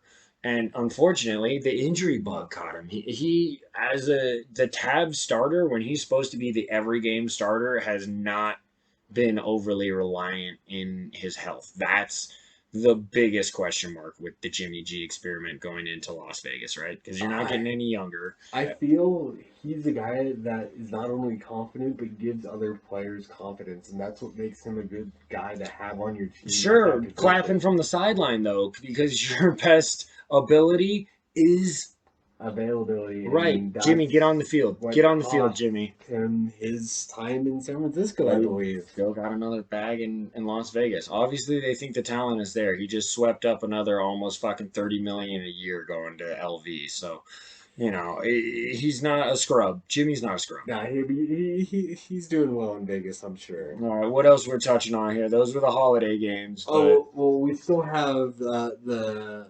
afternoon Christmas Day game is the Giants and the Eagles. I'm so sorry. That was a tangent off of the first, the morning game. Let's keep going with the holiday game. So another division matchup. Okay. What was that? Give it to me again. The Giants at Philly. Oh, that's a classic one. That's another heated rivalry, dude. Those two fan bases do not like each other. Not at all. Nah. And I think the G-men, they had quite the surprising season last year. Saquon stayed healthy. Danny J-Ball, man. Finally started he was good enough. Not really arm talent. What's crazy about Dan, he did way more with his legs. He's more athletic on the ground than I thought he was. He had like almost 700 yards rushing, dude. Like, he was killing it on the ground. He had like, I think 4 or 5 touchdowns and 700 yards, like, out of a guy that's better than Russell Wilson, who's known for his legs, right? I guess that's what I'm trying to say. I think the Giants are a real interesting team. I agree. This season. I completely agree. They overexceeded, of course, last season. Yes, that's a good word for it. And now, let's see, they've improved the team, but it's going to be hard to kind of duplicate how well they performed. Well, and also, I don't think Dallas is going to be as bad as they were last year. Yeah, I agree. Philly's going to be electric. They only got better through the draft. They lost a couple of dudes in free agency, but I don't think you're inherently going to like Javon Hargraves had a killer season last year, but that was his only real season that he had with the Eagles, right? So he's going to try to duplicate that in Santa Clara. But, I just think that the Eagles, if you were to put 1 through 4, the Eagles are going to be on everybody's number 1. In the NFC, that's a no-brainer, I would say, going into the season. So, but the Giants, I don't think. But 2, 3, and 4 could all be debated. Yeah, that's 2, 3, and 4 could all be debated. Go anyway, sure, depending on how this season goes. I'm curious to see what the Commanders have to offer up there in Washington, because I think they should give Sam Howell a shot, though. I think they should. I think they should. I really do. That's really, I think, going to determine if he's actually any good. They could be a force in the NFC with the NFC in the state of Here's my thought process. We know what Brissett is, right? He's not a bad quarterback. Yeah. He's not. He's that come in, bring you. He's a going to bridge coach you guy, up. though. Exactly. He's going to coach you up on the sidelines, which is great because he knows the game. And if your boy goes down, if your starter does go down, he can give you 2, 3, 4 games in a row where he's going to be Keep you solid. afloat. Absolutely. Like, we've seen the full starting seasons of Jacoby Brissett. Once again, not a terrible quarterback, but he's not going to get you over the hump. He's not even a Kirk Cousins. I would put him like just below Kirk Cousins, and Kirk Cousins doesn't have much to show in the, can do it. You want that category. But I think that the Commanders, come on, Ron Rivera, I know you're going to find this pod, so when you're listening to us, listen to me now. Sam Howell, start him. Because why not? Why not? I mean, Yeah, Washington good has a lot of chemistry nice with that pieces. team. Yes, They do. A lot of players on defense. That front seven is insane. Yes. They have some good wide receivers. Jahan Dotson is fucking legit. Like, God, I'm blanking on his name. The defensive end coming Jerome back. Payne? No, Chase. Oh, Chase. Yes. Coming back this season could make that defense different. Absolutely. And then also the thing about that one is they didn't pick up his fifth year option. So this is what happened with the Prove it, Saquon. Right. This is what happened with Saquon was in his 5th year. He absolutely proved it. Then you got screwed because you had to franchise him because he wasn't going to take kibbles and bits. Yeah, you're either going to get a big deal or you're going to be on to the next team. If I'm yeah, right. So if I'm Washington, I would have picked it up. I would have picked him up. I think that his open potential when he has been healthy, he was almost not only the defensive rookie of the year, but the defensive player of the year's rookie season. Like Chase Young, when he is healthy, is an animal. Yep. Now, if right, like I hate that word. The injuries have unfortunately plagued him, and an ACL, a knee. When you play that position, when you got to bend the corner, when you got to put your leg in a lot of odd positions and like pivot and like, put a lot of pressure. Everybody does, I guess, on an NFL field, but like specifically a DN and you're trying to fight off a 300-pound lineman in front of you. Like, so I can understand the weariness from the Commanders because especially you have to remember he was the number 2 pick overall. So if they did pick up that option, it probably would have been for like $17-18 million. It wouldn't have been for like $5 or $6 million. If he was a back end first, they would have been a heartbeat. Sure. It would have been a heartbeat. It was because he was the number 2 overall, so he would have been guaranteed quite the size. Yeah, he would have been getting a bag for a question mark. So I do. You got to see how he plays off that injury, but I agree that talent is there. I would have rolled the dice. I would have picked it up because if he slays this year, then you are screwed going into the following offseason. Well, you're gonna have to pay him sooner or later. So I mean, no, but you're gonna have to pay him like immediately. Yeah, it's a lot sooner if he plays as well as he can. Well, there you go, Washington. You might have screwed the pooch. You might know what you're doing. We'll find out. I mean, just ask him about Kirk Cousins, see how that went. Anyways, good drop. The last game on Christmas is Baltimore and San Francisco. San Francisco getting the holidays, baby. Wow. Okay, just making it easy for me to watch. I gotta tell you, right? Yeah, I got the days off, right? I mean, it makes sense, dude. Let's be real about the fact that the Niners have been relevant for many seasons Getting now. a lot of love with the schedule this year. They should. They should. I don't like saying that, but non-biasly, like that's a team to watch. They have a lot. They're fun to watch. When they're clicking, god damn, dude, they have weapons everywhere. And that defense is nasty as fuck. Like, you're fun on both sides of the ball. That's hard to do. Most teams have one or the other. They're going to try to outscore you, or they're going to try to shut you down. You can do both. Like, you're outscoring, though, that's the quarterback. Man, if you guys had, like, a legit quarterback, it wouldn't even be a question. Like, you could pencil you in almost to the Super Bowl if you had a legit quarterback. Like, that's the only thing that gives anybody in the NFC, I would say, outside of the roster in Philly. I don't want to downgrade Philly. Those two, if you're tiering the NFC, roster. Yeah, that's it. Like, they were there last year. They're going to be there this year. Like, those rosters only got better potentially. Especially with the NFC quarterbacks. Right. Yeah, I mean, I love Geno, but I'm not putting Geno on like the sphere of like, certain Like in the NFC, though, you have Jalen Hurts, and to be fair, everybody questions Jalen Hurts. He has a lot to do with his legs. He can still pass, but once again, gifted with a great defense. Very good for that scheme. Like Jalen Hurts is probably the only QB that can make a Pro Bowl in the NFC. There will inherently be other ones. I don't know. What is Dak? What is Dak? Where do you put Dak? That's a big question mark to me in quarterback debate because like I don't know what he is or isn't. Well, I think a lot of that falls on his accuracy. He's been good and he's been okay. Really, I mean, last season wasn't great. No, I know. But it's just hilarious the way that he's been good and he's been okay. he was not good last year. He was not. Was he okay? Was that an okay year? Yeah, that was an okay year. You expect more, of course, if you're a Cowboys You fan. just paid him. Well, that was the You whole just paid thing. him. He played better on a lesser contract, so you're expecting it. It's the same thing with Zeke, man. God damn, you pay that man, and he just. And still, Doesn't with get it the done. state of the NFC, he might be the second best quarterback. I'm not sure. We'll have to see how this year plays That's out. what I'm saying. Like because Stafford, if he comes back healthy, he's a gunslinger. That guy's not shy. Like he should be decent, bare minimum. I Like expect whoever the Niners quarterback is to have a lot of success, so maybe they're up in that ring. If golf can repeat, he's definitely that up system there. is bulletproof in Santa Clara, dude. Shanahan, like sometimes he makes some really questionable play calls. I would say sometimes it's like it's hard watching the script, but I swear, like when it's clicking, it's the I think- read, that West Coast, that quick, that explosive, like Well, not just that. I think the Niners are the best built team. To not have a quarterback. sure, great tight ends, great Philly's running backs, close. great wide receivers, good offensive line.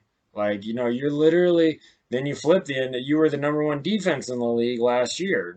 Point blank. Like, I'm giving way too much love to the Niners on this pod, you guys. We need to get the fuck off this. Let's go. Well, Hawks. before we get off them, let's touch on a couple other games I have highlighted just because because it's a being a big Niner deal. fan, It's a big deal. we have, besides our Thanksgiving matchup, we do have another matchup in San Francisco, December 10th. Against the Seahawks. That's another big game, of course. It will be given the time of year, like that will be towards the playoff push. And hopefully both teams will be relevant. Like, Yeah, I think they will be. prognostication always is like, why at this time of the year? Like, you always see games get flexed. It's very smart, by the NFL to be able to flex certain games in and out because you don't want to see what was supposed to be a preseason great team play in a late season, meaningful game in a slot if it doesn't where work out yeah, that way. if homeboy's 4-11, I don't need to be watching them play in week Exactly. 16. You know what I mean? Like, yeah. But for a couple other matchups too, I gotta shout out the Dallas and San Francisco. That's another classic rivalry. It's an old rivalry, not as strong as it once Oh, was. but to those fan bases, it fucking matters. That rivalry absolutely matters to the fan bases. Oh, yeah. Like, nationally, it hasn't been because I would say Dallas hasn't been relevant. What are you going to do about that, Dallas? I mean, they've been getting closer, and If- you if- also have a matchup with them as well. Yeah, I do, and shout out to that. That's my big one that I was going to highlight specifically in Seattle. We actually have a pretty favorable schedule, I would say, overall. We got a couple of dingers. We have a crazy 3-game run that I was looking at. So, since you mentioned it's at Cowboys, Mhm. at Niners, or no, at Cowboys, at Cowboys, at Niners, home against the Eagles. That's a brutal 3 weeks, you guys. That's like the best the NFC has to offer back to back to back. So, like, for just the Seattle games, that was what really caught my eye. Outside of that, we played Carolina and Detroit, and, whatever. But, like, those 3 games, especially at that run in December, that's playoff start right Yeah. there. If you're Seattle, right there, that's where you figure out what you're made of. Like, I think that Seattle teams are notorious for beating those that they should and then losing the games that they shouldn't. Same thing. I know. It blows my mind. We're completely unpredictable, you guys. We'll go in favored, we'll get blown out. We'll go in the dog, we'll come out on top. Like, I just want to see Geno have good season. We just signed Smith and Jigba. I got an update today that we put him on paper. So, I mean, it's going to Nice. happen with rookies anyway. I saw that with Moody too, but I wasn't gonna bring that Nobody up. cares about kickers. Even though that's probably the only starter we drafted. It was. It Anyways. was, absolutely. You had a very developmental draft with your compensatory picks. I mean, that's usually the case, or it has been lately, at least. But to continue, I just got to throw out one more San Francisco game. Okay. Cincinnati is at San Francisco. I Wow, love Joe okay. Burrow. That matchup. Have you could be played fun. Burrow yet? Has there been a Cincy Niners game with Burrow on the roster? I don't think so. Man, it's Because- not coming to mind. Well, that's one of those games that's only going to happen every 4 years, right? Exactly. Unless the NFL schedules it to happen. They So- do have open games that they can, do that with, but that wouldn't necessarily pop off the page. Exactly, and I see that as an exciting matchup because I do think Burrow is one of the best quarterbacks in the league for sure. Yes. Yeah, no, ceiling is incredible for that guy. And he's shown it improving. Came back from a injury, season 1. So, yeah, Joe Burrow's fun to watch. And I mean, to wrap it up, I think we only have 2 more games that I have that I pointed out at least on my list of games to watch. The first being the first Monday night game, Buffalo at the Jets. I mean, Yeah, 100%. That's Allen- so that's week 1? yeah, that's Oh, man. week 1. We're getting Rodgers in prime time Allen on Monday and night. Yeah, Rodgers, man. come on. That script writes itself. We don't even need to give you an introduction as to why the NFL did that. Oh my God, Aaron Rodgers, look at him in Jets green. He's blah blah blah. Allen, come on, Allen, go out there and smoke him. Okay, don't even give him. I hope you make the Jets look so porous that they question every decision that they've made this offseason. Outside of Sauce Gardner, I don't know. Quentin Williams is a beast, too. That What defense about is Wilson? shaping up. Offensive end, defensive rookie of the year, dude. Huh? No, I understand. You're talking about Garrett Garrett. Wilson, their wide receiver. Yeah. Well, we'll see if Aaron Rodgers throws any passes to him before week 1. I've seen him in training camp throwing some passes. He showed up to training camp. Yes. He showed up. Is he doing private workouts? He's so happy. I've never been happier in my life.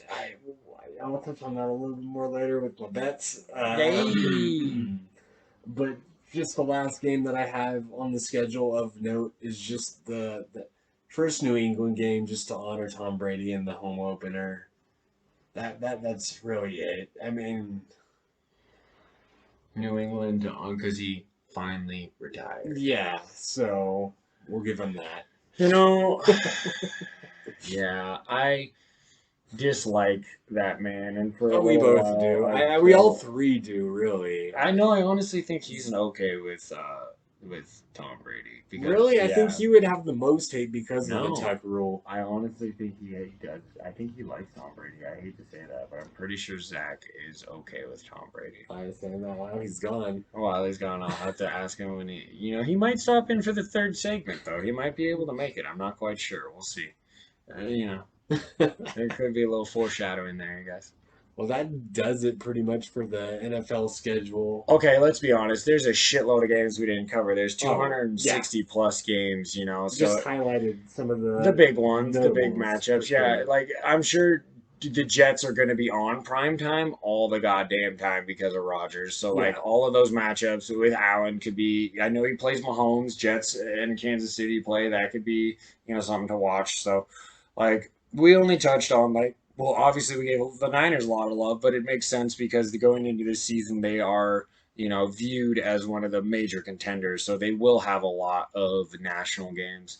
The Seahawks, we have 3. We touched on the Thanksgiving game, and we have that Sunday nighter against the Cowboys that we also touched on, and I can't reference the 3rd one, but we probably deserve more. It's all right. We're going to go 17-0. We're going to change the record books, you guys. I'm going to go place $1,000 on Geno Smith to not only be the I want to see league that ticket, MVP. Chuck. I don't have $1,000, you guys. Not to bet anyway. And we were just talking about not betting with our hearts, man. Oh my God, I can't bet on the Seahawks. Oh my God, I love that team too much. I can't bet on them.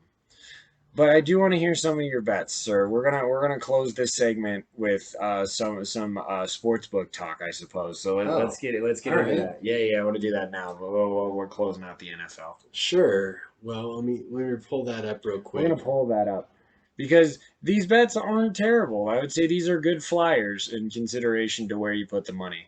All right. So just to let you know, I donated most likely $100 to the casino. We'll see how it goes. These Sure. are the season-long bets. Nothing. It's not a game bet. I gotta wait till the end of the NFL season to see if I make any money. If I hit any of these bets, I win more money than I spent as Sure. far as $100 go. Absolutely. No, that's the whole. Yeah. Yeah, 100%. that's why. Yeah, That's a the lot of point. these are flyers, and I'll give you some justification for why I made those selections. And we're gonna shit on Uh, so let's start with the small bets. I made Small bets. three $10 bets. I did offensive rookie of the year, which I went with Addison. Okay, Jordan Addison. Yes. I can see the angle there already. Kirk Cousins like to sling it all over the fucking place. They're gonna finally start figuring out Justin Jefferson, maybe. So like that was my thought. Is Jefferson draws? he should the have a high coverage. target. He should have a high target share. He should be seeing a lot of balls come his way. And I think as far as the wide receiver groups go, I'm not saying that he's the most talented, but I'm saying he's the most pro ready. Having assimilated in the two different offenses and just been the stud at both Pitt and USC, I just feel like he's going to be, from week one, he's going to be the number 2 target in Minnesota. And the coverage, again, is going to favor Jefferson, so he's going to see the one-on-ones. Right. Hey, that's a great opportunity He's to a make a lot of speed plays. machine too, right? Like he's that quick, twitchy guy. So like he's that Tyreek Hill-esque, make you miss and then one cut up the field 60 yards later. Goodbye. Exactly. Like yeah. So he has a high ceiling. I like that pick. I'm missing from USC. Yeah, right. No, you sure $10. Yeah, Sorry. $10 bet. You're gonna be nothing. bummed when Smith and Jigbud takes it, but I mean, there's a lot of good, options for Bijan? offensive rookie of the I'm year. sure he Bijan was probably the had the favorite. best. Yeah, I was probably sure he had the I best think odds. I number was gonna 2 say. was Young. I considered both those guys, but being that they were the favorites, I Right, went a right. different route. I don't think. I mean, Carolina's going to be very. That's going to be an interesting team to watch. That is why I'm kind of excited to play them. The Hawks do play Carolina this year. That's kind of a recent rivalry. We had a great rivalry when we had the Legion of Boom and they had like Luke Kuechly and God, who else did they have in that linebacking core? They had a good defense for a handful of years out there in Carolina, and we were battling back and forth, and we built a mild rivalry. I know I dislike them, so I hope when they see this bird that they dislike me too.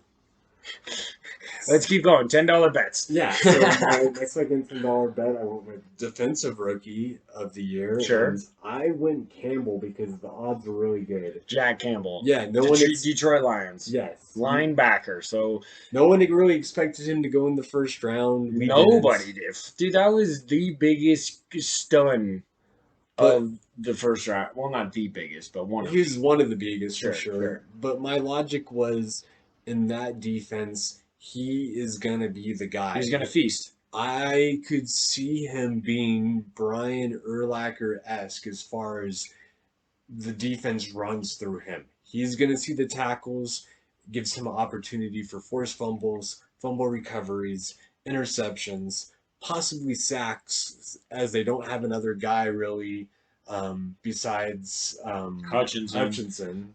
So which is why I thought they were gonna get an edge rusher with one of those first two.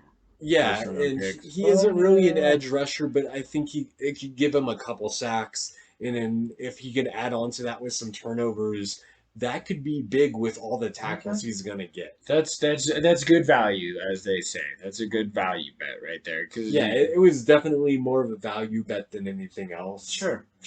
And I just decided to take a flyer on it. What were the odds on that one? I'd have to pull it back up, but I want to say it was like 2,200. It was.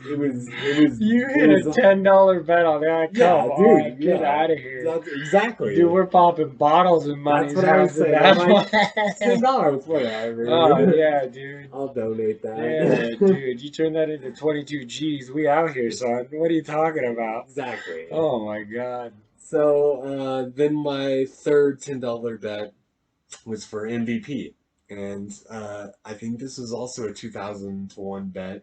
Aaron Rodgers. No, not that. No, he had to have better odds than that. That one I want They to look were. up. I will pull it up. Yeah, But they gotta get. it was real low, and that's part of the reason I made the bet. Is I'm like, Aaron Rodgers is going to be motivated as fuck this season. Well, and he was a back-to-back MVP before he had his crap year last year. So it's what the fuck, dude. Like, it's not like he's so far removed from upper tier, play. That I want to know those odds. That one I do want to know. Because I can't. $2,000 to 1 on Aaron Rodgers doesn't make sense. Not even 800 to 1 on Aaron Rodgers makes sense. Hold on, I'm almost there. We're almost there. Give me just a few minutes. We don't need minutes. Okay. We need seconds. All right, here we go. Here we go. Plus 2,000. Get the fuck out of here. Yeah, dude. So that was my justification right there. I'm like, former MVP. He had an injury last year. He didn't seem to be in it with Green Bay. Now he's in it with the Jets. You got a better team around you. I'm going to take that risk. Plus 2,000 Vegas. What are you doing? William Hill, top sporting book in Nevada. No, 100%. I read it with my own 2 eyes, you guys. I'm not out here bullshitting you at this point. I didn't believe it. Obviously, I was skeptical. God, 2,000 to 1? That's why I'm placing these bets, bro. No, that's a great flyer. That's a great flyer. Holy shit. I mean, I hope he's not that good. But, if he is, God, I'm pretty sure he's 2,200. No, that should be even let. If Rodgers is getting, I guess MVP is a lot different than Rookie of the Year. Defense, positional Rookie of the Year. An MVP is an overall award, and anybody's eligible to win it. You have to be a rookie to win the Rookie of the Year, so that only allots a certain amount of people to do so. But yeah. Okay, Aaron Rodgers is only a year removed from his last MVP. Dude. Yeah. That's NFL, dude. I gotta tell you, that line is odd to me. Money, good call on that, sir. 100%. Jack Campbell was 2,500. 2,500 to 1. So that's why I made that play. Okay. Shit. Let's see. Where did the offensive rookie go? I just wanted to check those odds real quick. God, y'all, I'll be yawning during this second segment sometimes. I swear, I'll catch up too. I just finished my beer. I know. I'm one lick away. 1 lick away. We're about to wrap this segment up and go grab us another brew. So Addison wasn't quite as good. It was 1,600, but he was better. Like I said, Bijan and Young. Oh yeah, Bijan's barely 350. Look, they are expecting him. Yeah, Bijan and Bryce are heavily favored.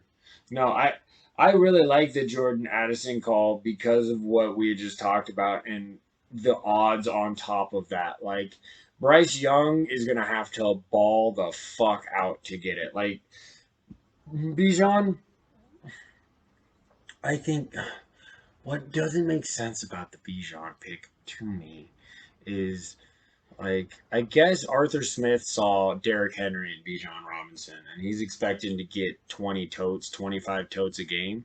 So if I'm Tyler Algier, if I'm Caleb Huntley, Tyler Algier ran for 1,000 yards just last year. Again, yeah, that wasn't a position. What are you gonna do with him? But what are you the gonna do with skill him? talent there now is ridiculous. I guess. Yeah. No, I don't guess. And It is. But I mean, 3 teams went 7-10 last year in that division. So, I mean, that I guess really I is guess up in the everybody air. gave Seattle shit for we had Ken Walker and we took Zach Charbonnet in the second, but that's not the 8th overall pick. Right. You know what I'm saying? Exactly. And they're running back. Yeah, Bijan will ball. Don't get us wrong. We're not shitting on him. It's just a weird spot. All right. So Weird that was spot, my 3 $10 $10 bets. bets. Let's move up in the money. We're going We're to moving up in $20 the now. money. And I mean, I was kind of saving this for the next segment. I'm sure. Well, yeah, we'll dive We'll deeper. revisit. But for my $20 bet, I went college football, and I took the Trojans Two. to win the national championship. I know it's a lot, but it's the second year with Lincoln Riley, and I just feel that having him last season made me feel like USC is back finally. And now we got this year for him to build off of the odds plus 1400. So Wow. yeah, No, they at were $30. You said you put 30 on that. 20, 20. only 20. Okay. So Still. six best as far as Vegas goes to win it all. Man. Georgia, of course. Yeah, so Georgia is number one, Alabama is two, Michigan three, Ohio State four, LSU five, USC is six.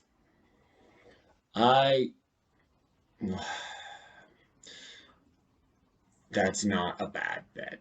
Lincoln Riley has used that transfer portal to his most greatest advantage. Like, he has built that team. That team is going to be basically another NFL light. They are going to be competing with the likes of Georgia and Alabama probably this year. You might be a year ahead of the curve. Maybe. Like, but I just feel with Williams that was the play. sure, no, he's the best prospect going into this season. Period, for sure. Like and again, we'll dive in deeper next segment. Yes, because that's coming up. Yes, but last bet. This is the bet I put 50 on because I feel Finish. the most confident about. Let's go.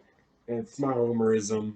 It's the Niners Two. To win the Super Bowl. Super, the chip. They had the second best odds, so that's why I had to put more money down on this bet. Sure. Niners plus 750. Right after the Chiefs. The Chiefs were the top. Okay, so you and the Eagles are both at 750. Chiefs, So Chiefs, Niners, Eagles, Makes Bills, sense. Makes Bengals. the three teams that were there last year. I mean, it's the easiest way to set it up because, like, it's crazy to me that without the known quarterback in San Francisco that they put you that high. That speaks volumes about how good the rest of the team is. Exactly. There's no other team in the league that could not have a dude at quarterback and be the second odds. Yeah, not even close. Dude. If Geno goes down, Seattle fucking plummets. Like, I mean, Peter Carroll's pretty high on lock, and you Great gotta think coach. that they like him a no, lot. look, I'm not saying none of that ain't coming out another of camp. guy. Of course it is. They blowing smoke up everybody's ass. They don't love him enough to play him. He's on the bench for a it fucking sounded like reason. he was gonna play though until he got hurt or sick. He got the vid. No, it was always Geno's job. And obviously, we made the right choice. He was the comeback player of the year. Shout out to you, That pretty Geno. nice. I'm going to drink the rest of this beer in the Seahawks last season, Geno, because I'm out. I'm not going to cheers him. But I wasn't to be known. Seahawks, we are building a team. Geno continues to take another step forward. And remember, man, even small progress is progress, okay? You got a great outlook on life.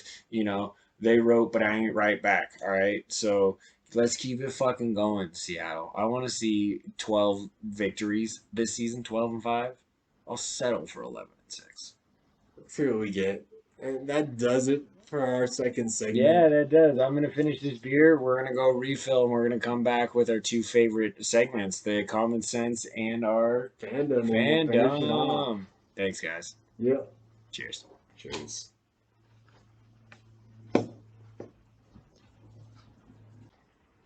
Welcome back, everybody. Welcome back. Yes, Balls&Brews. You guys, Zach was able to make it. we found him. Look at his Raiders hoodie and his Nevada hat. He's got a smile and a beard on his face. That is completely Zachary Downey, the one that you know and love. Yeah, thanks for joining us. Yeah, we would love to hear your Raiders takes sometime later.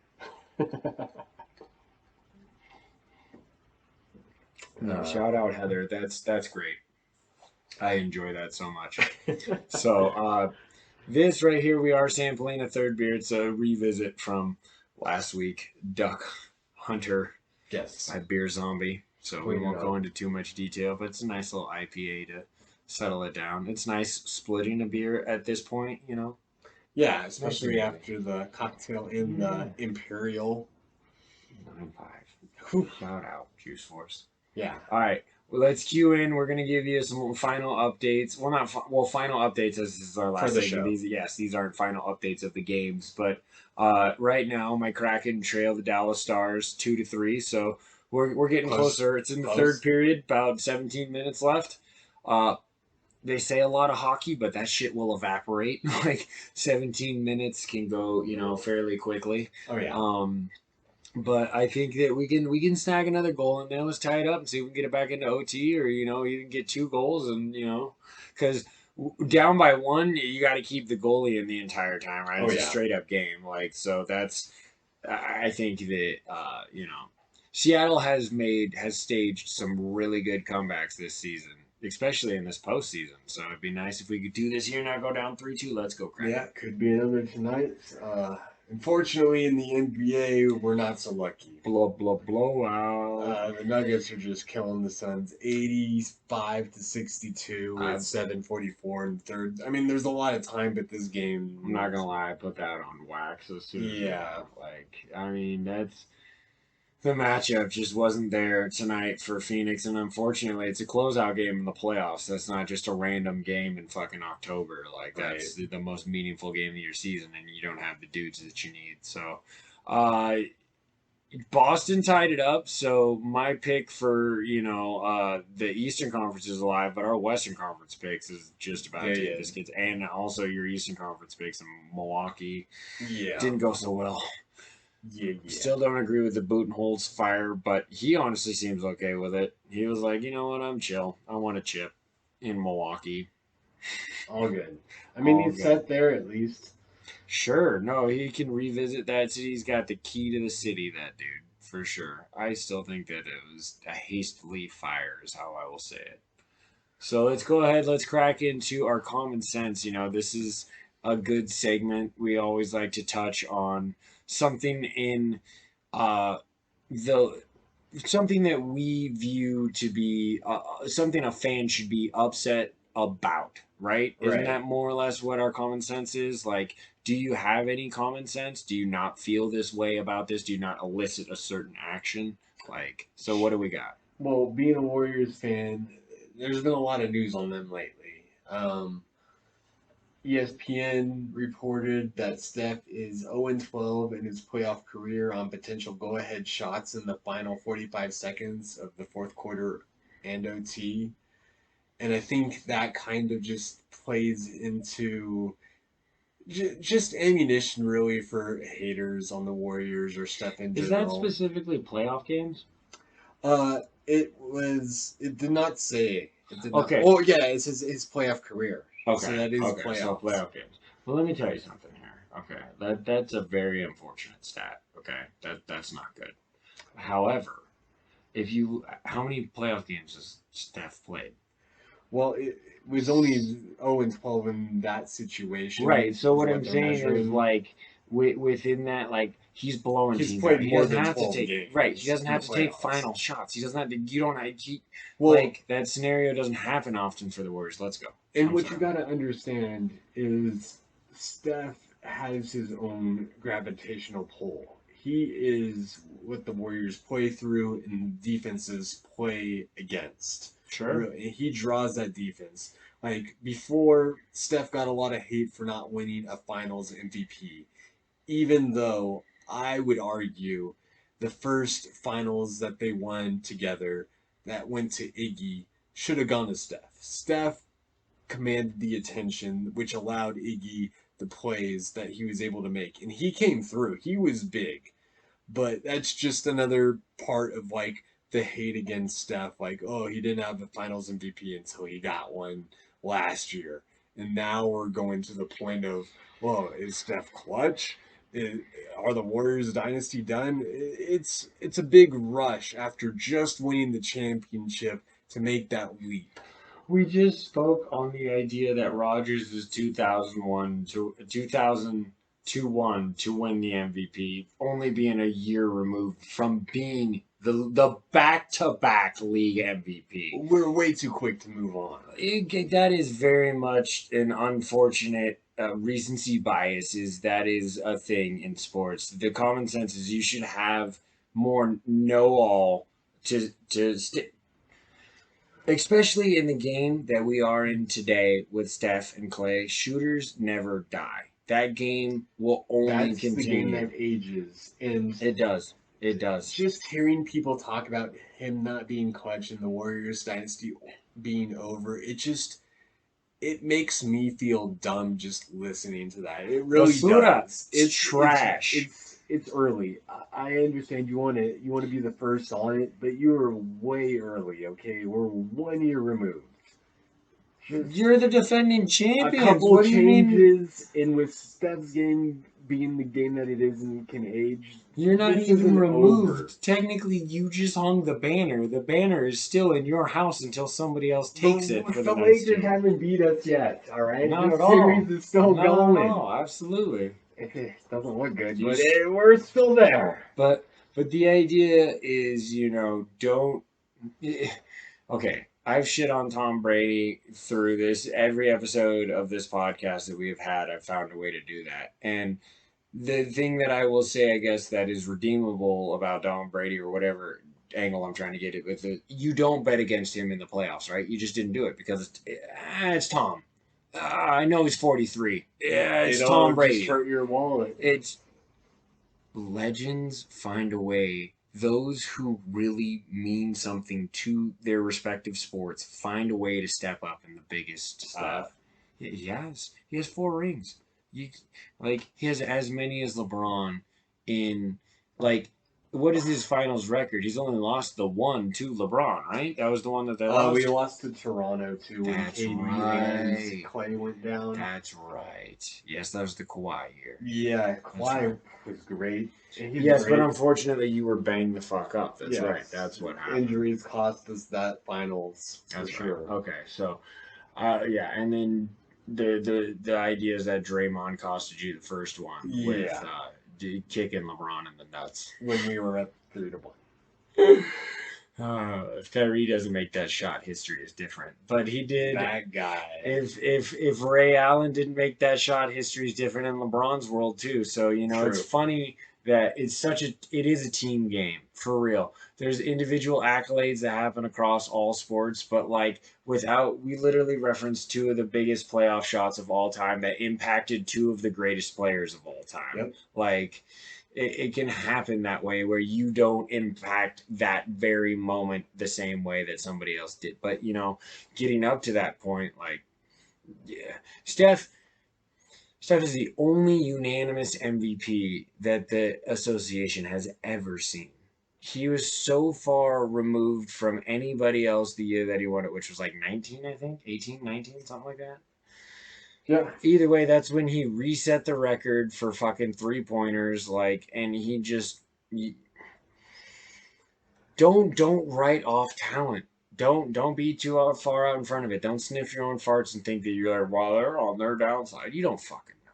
Well, yeah, I understand people wanting to get a jump on it, but really, I think that's the play if you see reasons for the team to fail, to fall, and there's just not a lot there. I mean, a couple moves, and I think they're right back in contention. We're still talking about them as they are out of it now, and it's not the case. But you're gonna have Steph and you're gonna have Clay. Exactly. You can still build a team around that. Period. Yeah. Period. Wiggins and Poole are under contract. Great. I'm hoping we move off Poole, but we'll see what happens there. There's been some bad chemistry recently. Bad chemistry. Yes.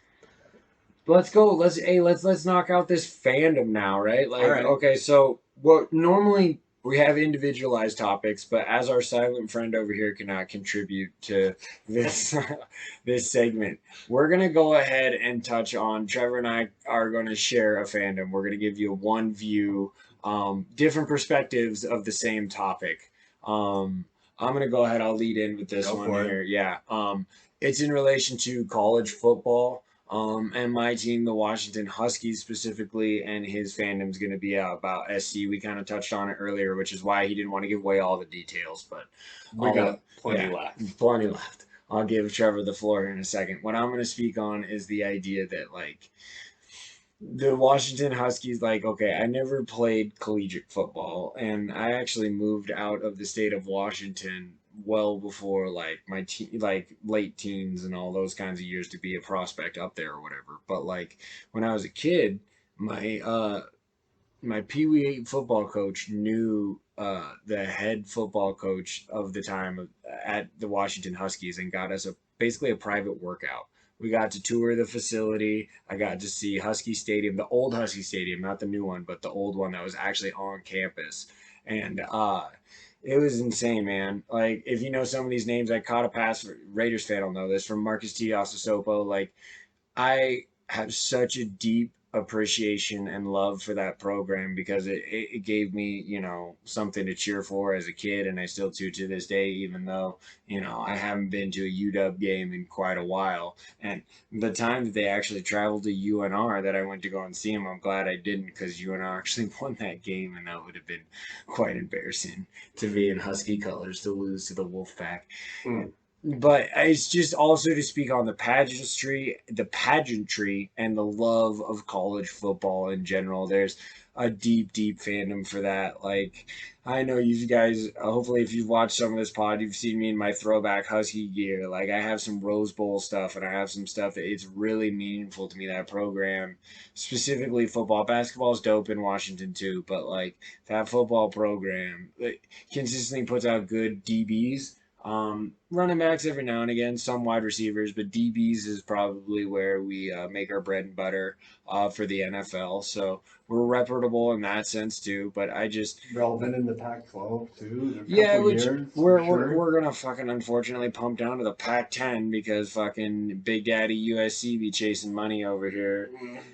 It's just weird with the expansion of the playoffs. Had they held off for a year, I feel like that might be a fandom or a common sense in another fucking pod. Yeah, but like, we could definitely get back to that. yeah, the expansion of the playoffs we've talked about a little bit, but either way, I just want to say from my fandom, I love you, UW.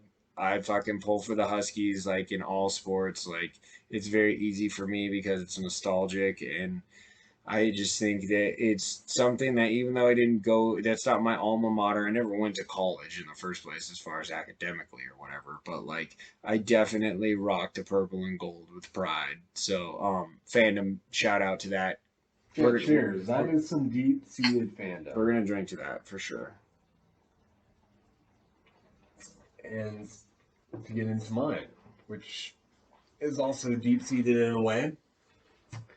Again, born in California, grew up outside the Bay, a lot of family still living in that area. I grew up rooting for the local teams, the teams that my dad watched. But my dad never really had a college team, not at least until later, and that's how it went for me as well. Really jumping into NCAA, the football game, helped bring out that fandom for me. Oh my god, that game. When we first started getting into it, We got deep. yeah, that's where my love of college football grew. Okay. I've had cousins. The women in my family are much smarter than men. All right, I've had them go to Stanford, Cal, Shout out. and USC. Yeah, those are three fucking bread and butter schools, dude. Let's go. Yeah, those are gorgeous. I have no hate Shout for out any of those To the schools. Southwick fucking ladies. Yeah, I root for those schools, but I root a little harder for USC. And the reason being is because of when I started getting into college football, Okay. Pete Carroll had that program rolling. And I have so much love for Pete Carroll and the players to come out of USC. It was really easy It's to a fall. laundry list, dude. It was real easy to fall in deep. That era is so deep. It's the single best college football game that we have witnessed in our lifetime so far is USC and Texas. Yes. That national championship was insane. Well, and everything that built up to that too. Oh, correct. My goodness. It was the two best teams, the two most touted prospects. It was everything was on the line, like, and they lived up to it. That fucking run through where it's an iconic where fucking Vince Young scampers to the corner of the end zone. I know it's not your favorite part of the game, but like it's iconic. It is. It is. It is. It goes down in lore, no doubt. for sure. And Reggie Bush, my God, what a player! To Bought his have. mama a house and got game stripped because of it. Was honest. Fuck you, NCAA, Right? for doing what you did to USC. That was so wrong. You know it was wrong. It happened. It's And because it was too public. They had to. Yeah, They they had to made the save face. example. They had to save face, and I don't agree with it because of everything they knew that was happening behind USC. All Sure. of the schools that this whole NIL look. Okay, I don't want to escape or too far off, but I do want to comment on the NIL and the idea of that. Like, just because now it's allowed, it had always been happening. Oh yeah. The top prospects at every school were always making money or getting something benefits that they shouldn't have. Now, the benefits that the NCAA bars are insane. They come down as far as like giving kids money for food. If they can factually prove that it went to their grocery bill, that's technically still an NCAA violation until now, NAL. But like, it used to be down to the most meticulous. If you gave a player money for gas and they could show you the receipt that they used it for gas, that was an NCAA infraction. It was giving the player money, like, and that's life. That's basic fucking things. You're trying to tell me a kid or a human, anybody who's coming to an establishment that makes you money, they don't deserve to have gas in their car, food in their fridge? I mean, it was a different time, Chuck. I mean, that's all we can. That throw was it 4 to. years ago.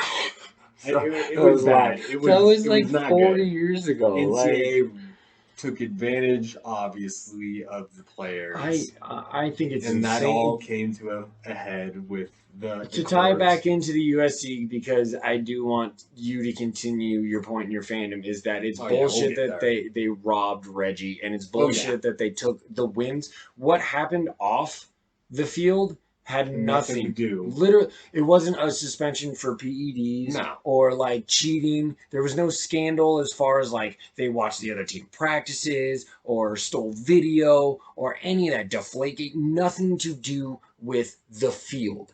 It was Reggie Bush had too much money given to him from a booster, and he bought his mom a house. Yeah, and I'm sure Zach has a lot to add up to this too, being a USC fan. Maybe, maybe not. Maybe we'll hear from him later. He is laughing. He's been on a constant laugh for the whole 20 minutes. So, when he comes down, we'll ask him some more. But just to dive back into the fandom, it was real easy for me to become a USC fan.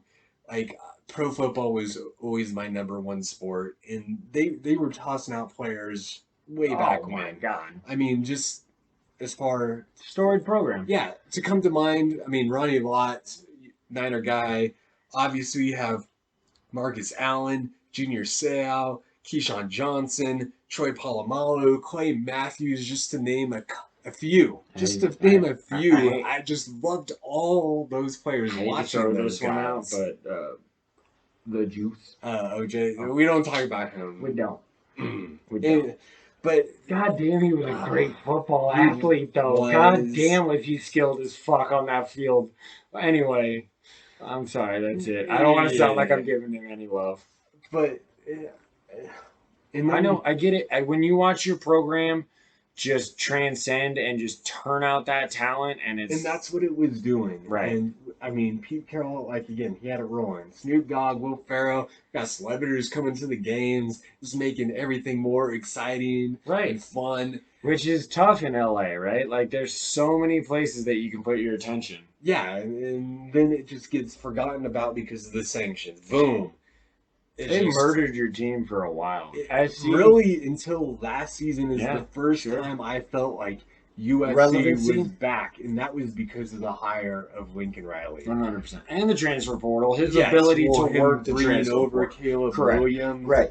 Had it just who just got drafted in the first round. Had it just been Lincoln Riley and he had to work it naturally and go out and every year build correct. The transfer portal changed college football at the top. Still, my fandom is hyped because this is the second year. You usually see an improvement, especially with a great head coach at home. And I was reading into it. The reason I wanted to bring up USC this week, even though I mean, I was hoping Zach would be able to play off me, being that he's a fan as well of the program. Yeah, say something, Zach. But I mean, they had the transfer portal again has been so beneficial for Lincoln Riley. We had 5 defensive transfers besides bringing in Bear Alexander from Georgia, big prospect on the defensive line that was playing in Georgia.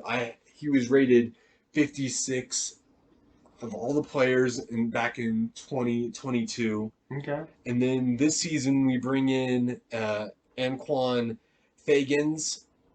He's one of the highly rated safeties, and his brother, who was playing at Alabama, also rated. Let's see, he was a 4-star, 67 overall. Bringing him over too, getting that defense this season. Bring back the I know. I mean, we're looking forward to the next NCAA Oh my game. god, The you Stars, guys. baby. Oh my god. Dude, there is nothing that I love and hate so much at the same time than I do at that game. EA, get it fucking right. Hey, Man. I'm gonna really just sub-chapter this. I'm gonna steal this for 20 seconds or so. All right.